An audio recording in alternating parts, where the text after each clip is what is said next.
निदेशक महोदय आचार्य प्रोफेसर प्रदीप श्रीधर जी का मेरा सादर नमस्कार। यह मेरे लिए अत्यंत हर्ष एवं गौरव का विषय है कि आज भारतीय ज्ञान परंपरा के इस सारस्वत यज्ञ में आहुति देने का सौभाग्य मुझे आप सभी के समक्ष प्राप्त हुआ।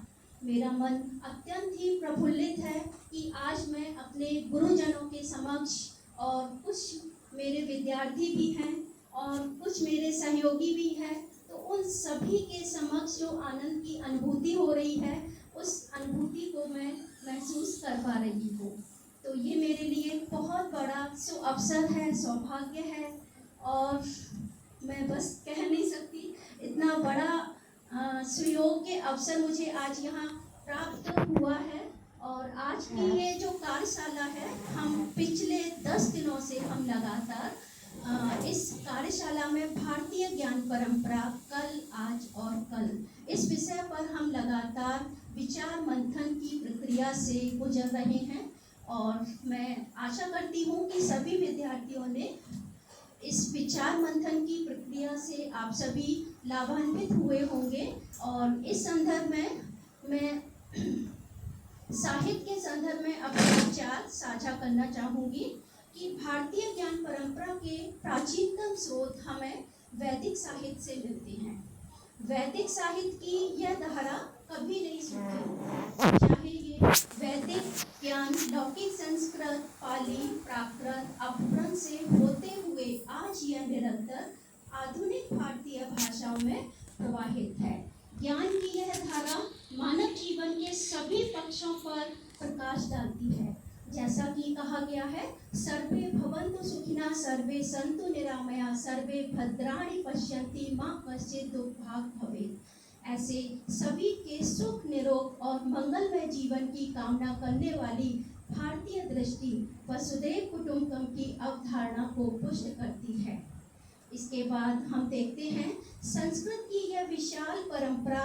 जब हम संस्कृत के पारिवारिक दृष्टिकोण पर प्रकाश डालते हैं तो हम देखते हैं कि संस्कृत यूरोपीय परिवार की भाषा है, जिसमें ग्रीक, जर्मन, लैटिन, रोमन आदि ये सभी भाषाएं संस्कृत के अनुरूप ही हैं और इन भाषाओं में संस्कृत से मिलते जुलते शब्द भी लिए गए हैं।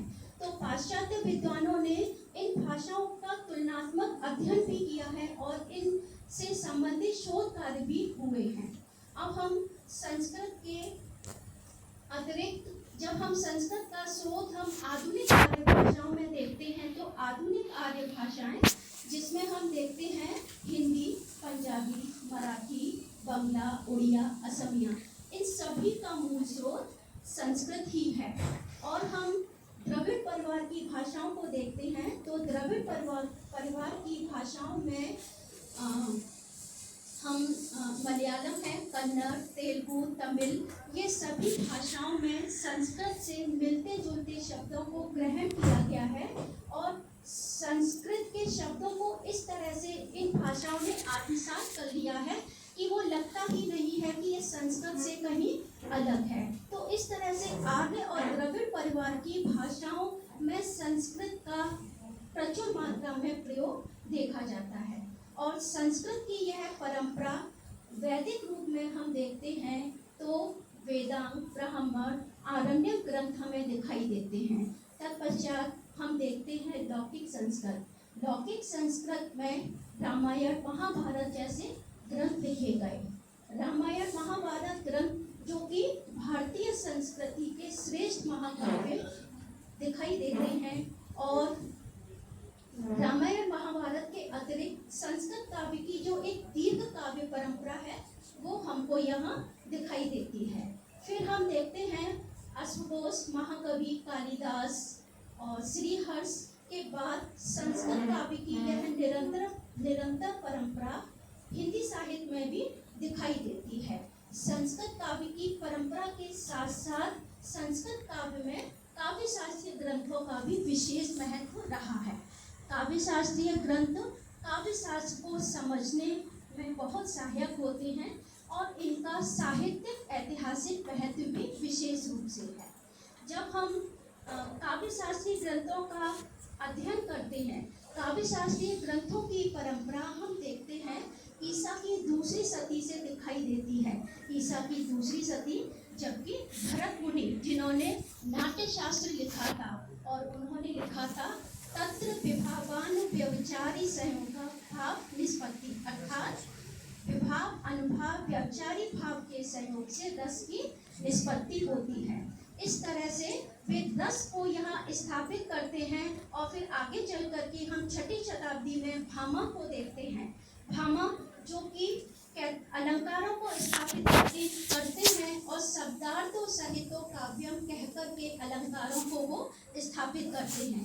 तत्पश्चात हम देखते हैं दंडी, दंडी के अतिरिक्त वामन, वामन जो कि रीति को काव्य की आत्मा कहते हैं, और फिर नवीं शताब्दी में आनंद वर्धन जो कि ध्वनि को काव्य की वो आत्मा मानते हैं। इस तरह से काव्य शास्त्र की यह परंपरा विश्वनाथ से होते हुए जो कि वाक्यम रसात्मकम काव्य कह करके वो रस को काव्य की आत्मा मानते हैं, और वही रस गंगाधर में जगन्नाथ कहते हैं कि रम्या प्रतिपादक शब्दम काव्यम, अर्थात रम्य अर्थ का प्रतिपादन करने वाला शब्द ही काव्य है। तो इस तरह से रस की यह परंपरा आगे चल करके हिंदी साहित्य में भी प्रवाहित होती है, और हिंदी साहित्य में हम देखते हैं कि आलोचना के क्षेत्र में एक श्रेष्ठ आलोचक आचार्य रामचंद्र शुक्ल, वे क्या कहते हैं, जिस प्रकार आत्मा की मुक्तावस्था ज्ञान दशा